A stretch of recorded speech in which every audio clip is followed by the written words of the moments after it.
बिस्बो को सब्सक्राइब करें और इस बेल आइकन को दबाएं और घिसी पिटी खबरों को देखें मजेदार कहानियों में।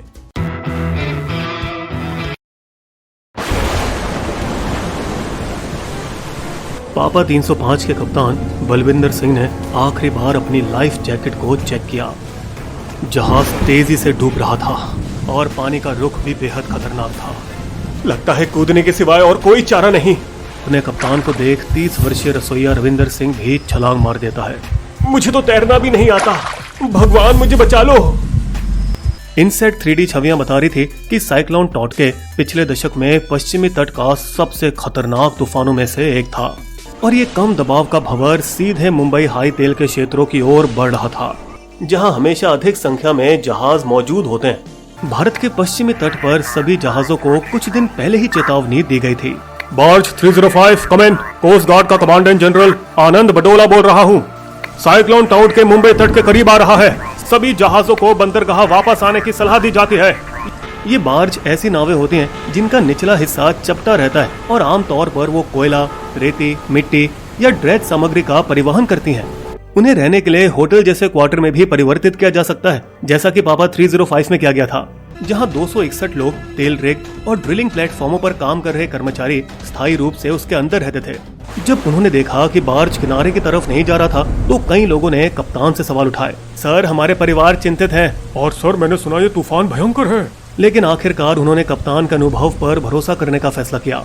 देखिए, हमारे पास 8 एंकर हैं जो बार्ज को पकड़े हुए हैं और जो कि मेरे हिसाब से इस तूफान को झेलने के लिए काफी हैं। हवा की अधिकतम गति 40 समुद्री मील होने का अनुमान था, जो कि मामूली तूफान वर्गीकृत किया जाता है। सुरक्षा का एक बिंदु ये भी था कि बार्ज का स्थान तूफान की आंख से 120 समुद्री मील की दूरी पर था। कप्तान के उस निर्णय का एक और कारण ये हो सकता था कि उनके पास घर जाने के लिए कोई और सवारी नहीं थी। बता दें कि पापा 305 जैसे परिवर्तित बार्ज में इंजन नहीं होता है और इन्हें एक स्थान से दूसरे स्थान तक ले जाने के लिए टग बोट पर निर्भर होना पड़ता है और उनकी नियत टग बोट नोफ लगभग 16 समुद्री मील दूर थी। इतनी दूर कि अब वो किसी भी हालत में उनके बचाव के लिए नहीं आ सकती थी। इसलिए जब 90 से अधिक जहाजों ने सुरक्षा के लिए तट की ओर अपना रास्ता बनाया, पापा 305 उनमें से एक नहीं थे। हालांकि 2 दिन बाद दूसरी चेतावनी आई, जिसे अनदेखा करने के अलावा उनके पास कोई चारा नहीं था। भले ही वे ये जानते थे कि वहां टिके रहना जोखिम भरा था, लेकिन सुरक्षा एहतियात के तौर पर उन्होंने अपने जहाज को तेल प्लेटफॉर्म से 200 मीटर दूर लंगर लगाने का फैसला किया ताकि वो उससे टकरा न जाए, क्योंकि उस समय तक तूफान और भी खतरनाक रूप ले चुका था। हवा की गति अनुमानित 40 समुद्री मील प्रति घंटे से 2 गुनी होकर 80 से 90 समुद्री मील तक हो चुकी थी और तेजी से मुंबई हाई के करीब बढ़ रही थी, 5 मंजिला इमारत जितनी ऊंची लहरों के बल पर। समुद्र इतना उबड़ खाबड़ था कि पापा 305 के लंगर एक के बाद एक तड़कने लगे और 16 तारीख की आधी रात तक केवल 2 ही बचे। पापा 305 ने अपना दूसरा SOS मई 17 की सुबह 9:15 बजे भेजा, बचाओ, जो कि कोच्चि केरल में भारतीय नौसेना के पश्चिमी कमान के समुद्री संचालन केंद्र में पहुंचा। सीधे मनोज झा, भारतीय नौसेना के 30 वर्षीय अनुभवी कमोडोर के कानों में, हम 261 लोग हैं, इमरजेंसी निकासी की जरूरत है। इमरजेंसी स्थिति की आशंका में एक दिन पहले से ही नौसेना ने अपने जहाजों और हवाई स्टेशनों को पूरी तरह से तैयार कर रखा था, जैसे वो युद्ध पर जा रहे हों। केवल 2 जहाज INS कोच्चि और INS कोलकाता बिना नुकसान के इस तरह के तूफान से गुजर सकते थे। 2 घंटे के भीतर INS कोच्चि बचाव मिशन पर निकल गया, लेकिन 25 या 30 समुद्री मील प्रति घंटे की गति की बजाय सिर्फ 5 से 10 की गति पर, क्योंकि उस दिन समुद्र के पिच और रोल का स्तर अधिकतम 9 में से 7 से 8 था। कुछ नाविक तो 3 का स्तर भी नहीं झेल पाते, लेकिन तब तक बार्ज बह चुका था। पापा 305 के बाकी 2 एंकर भी उखड़ चुके थे। इंजन के बिना जहाज की दिशा पर नियंत्रण रखने के लिए कोई सुविधा नहीं थी और सुबह 10 बजे के करीब वो तेल प्लेटफॉर्म से जा टकराया। दोपहर 3 बजे तक जब INS कोच्चि वहां पहुंचा, तब तक बार्ज ज्यादातर जलमग्न हो चुका था। पापा 305 के चालक दलों ने जब INS कोच्चि को देखा तो उन्हें भरोसा मिला कि अब मदद नजदीक थी। दुर्भाग्य से INS कोच्चि खुद बाढ़ से टकराने के डर से उसके करीब नहीं जा पा रहा था। न ही तट रक्षक के 15 हेलीकॉप्टर जो सेवा में लगाए गए थे और न ही नौसेना का P-81 समुद्री विमान।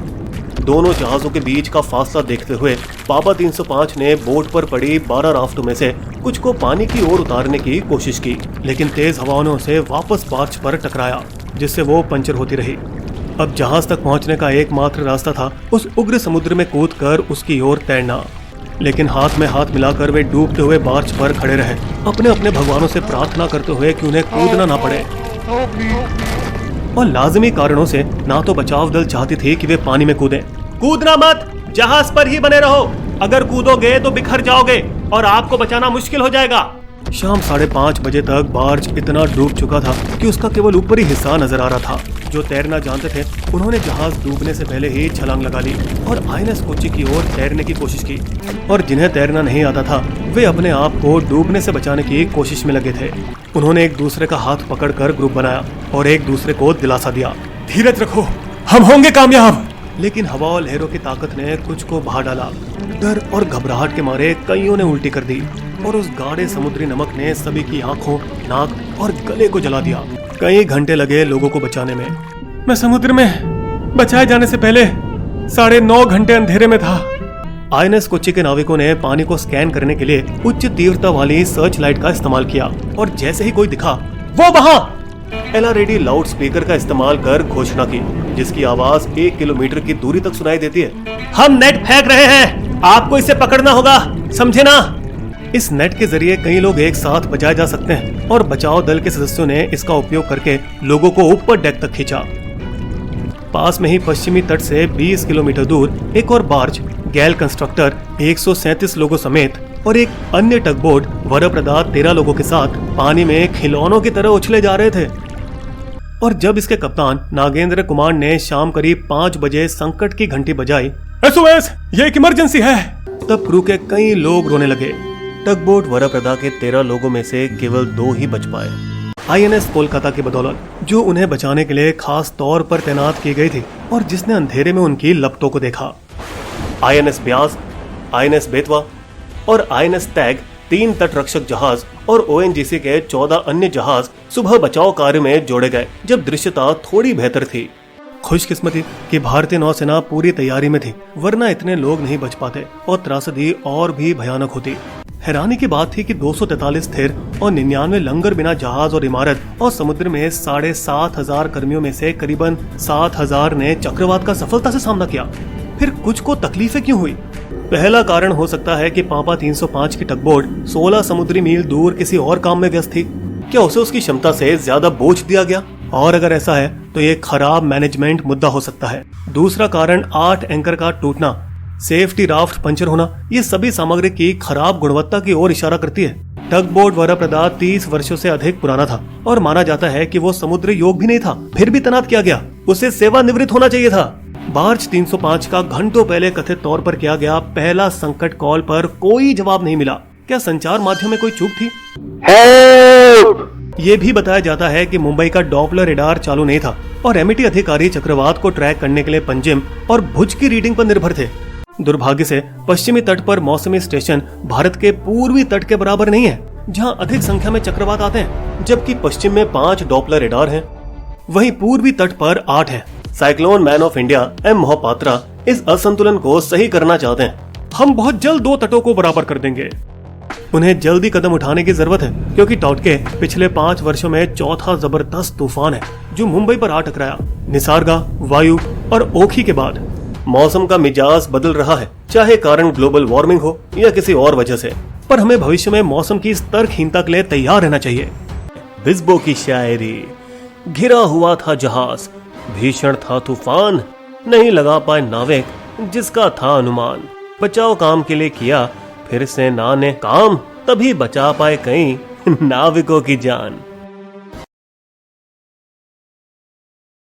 अगर आपको हमारी वीडियो पसंद आई तो सब्सक्राइब करें हमारे YouTube चैनल को और पेज पर बने बेल आइकन को क्लिक जरूर कीजिएगा ताकि आपको हमारे लेटेस्ट वीडियो की जानकारी आसानी से मिल सके। धन्यवाद।